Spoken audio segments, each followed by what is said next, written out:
Yesterday we talked about Young's double slit experiment. Now we're going to look at the single slit experiment. So diffraction of light through a single slit. Light passing through a single slit creates diffraction pattern. The pattern consists of a bright central region with the dark regions of destructive interference alternating with progressively less intense areas of bright constructive interference. So what we have is this pattern here. And all we're doing is we're shining a light through a tiny little pinhole or a tiny little slit, and we end up with this big area in the middle that's bright, then dark, then bright, then dark, then bright, then dark, and bright on both sides. And the difference between the single slit and the double slit is in the double slit, all the areas were evenly spaced. So even the center one was the same size as the ones beside it. In the single slit experiment, we end up with this doubled size in the middle. And also we notice that it's much, much brighter in the middle. And as we move to the ends, it gets less and less intense. So this is the bright central region.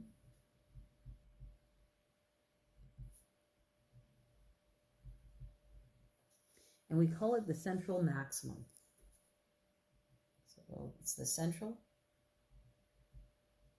maximum.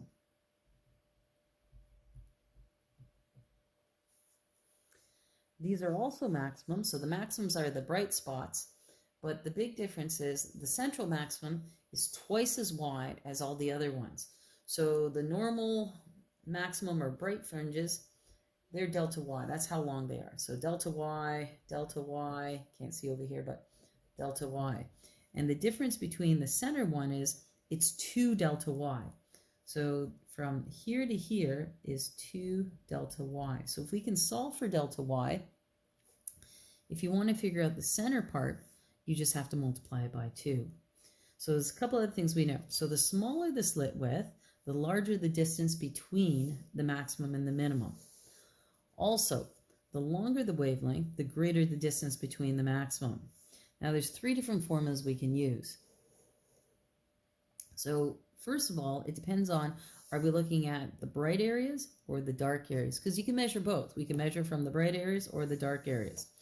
So if it's a minimum, that means it's the dark fringes. So the dark areas, we can use this formula, sine theta n lambda over W.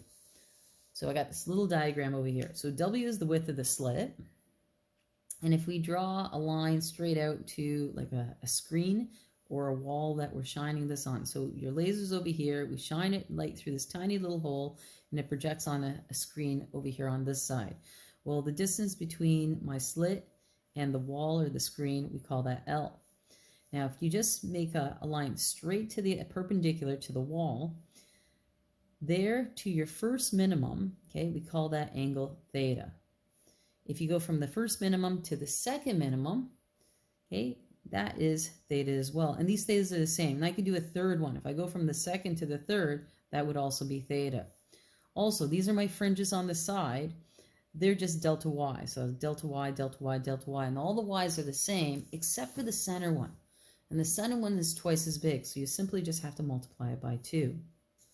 So if instead of looking at the dark fringes, we want the bright ones. So where it's like the lightest.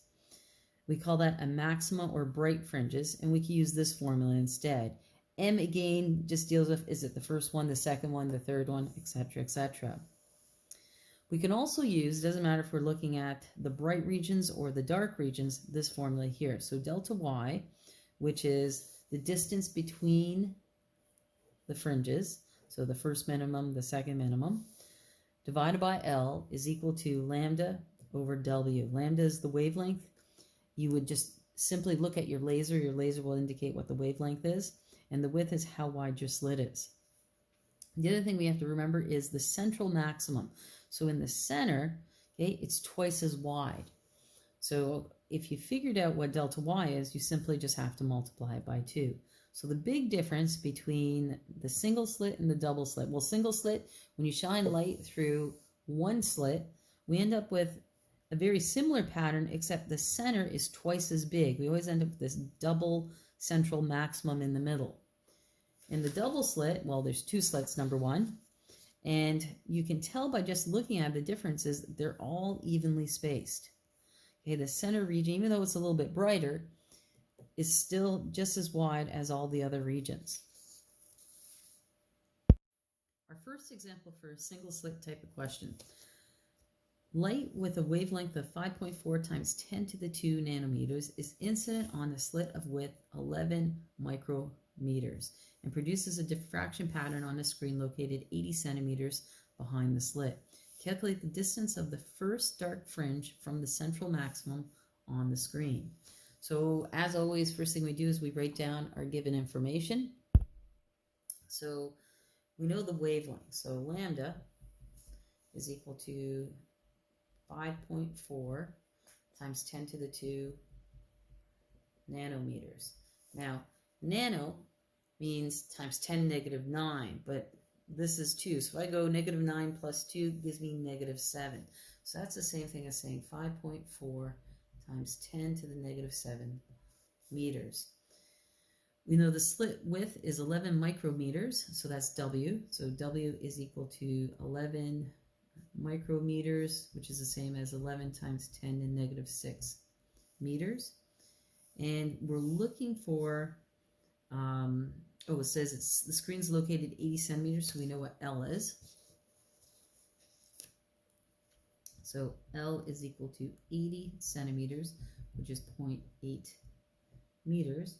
And we're looking for delta Y. Well, we can use the formula delta Y over L is equal to lambda over W. We need to get we need to get delta Y by itself. So what I'm going to do is I'm going to multiply both sides by L. L's cancel out. So I have delta Y is equal to lambda L over W. And then it's just a matter of plugging my numbers in. So 5.4 times 10 to the negative 7 times 0.8 divided by the width, which is 11 times 10 to the negative 6, and I get 0.039 meters.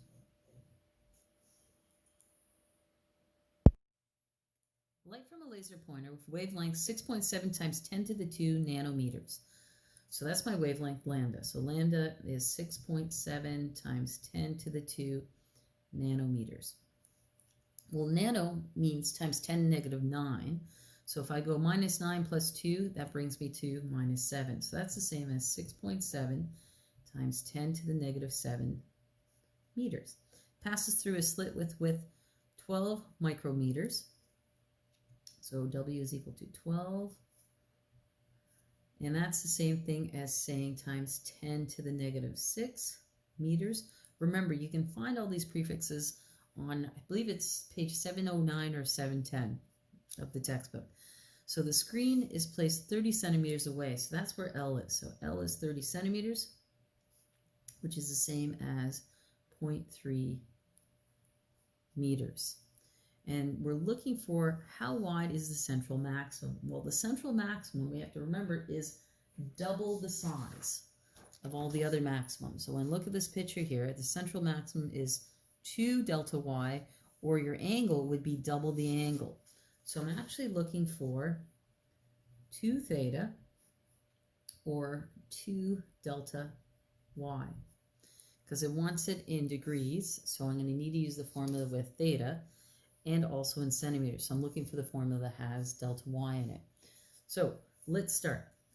I'm going to do the one for the angle first. So our formula is sine theta is equal to lambda over W. And you simply just plug in your numbers.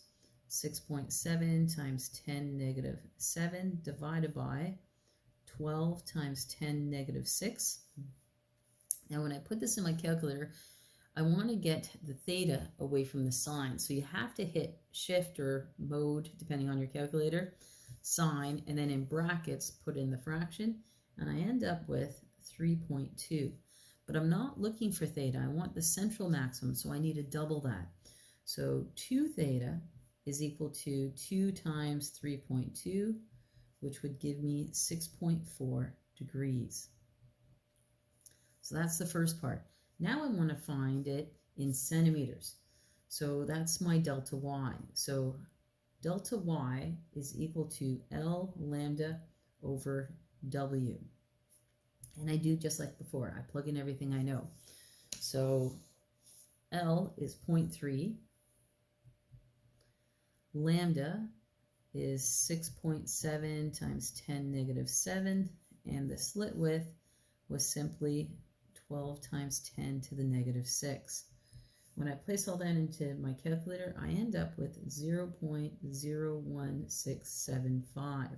Now, I'm not looking for delta y. I'm actually looking for the central maximum, so it's double that.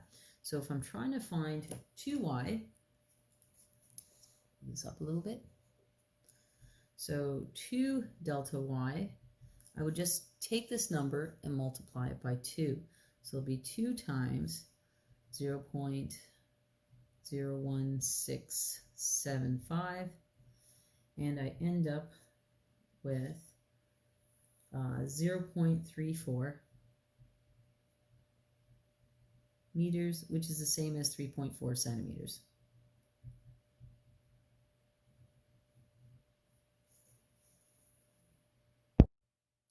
In B part, it says, what is the separation of adjacent minima? Well, the length or the size of the minimum and the maximum are the same. So I've actually calculated the maximum width.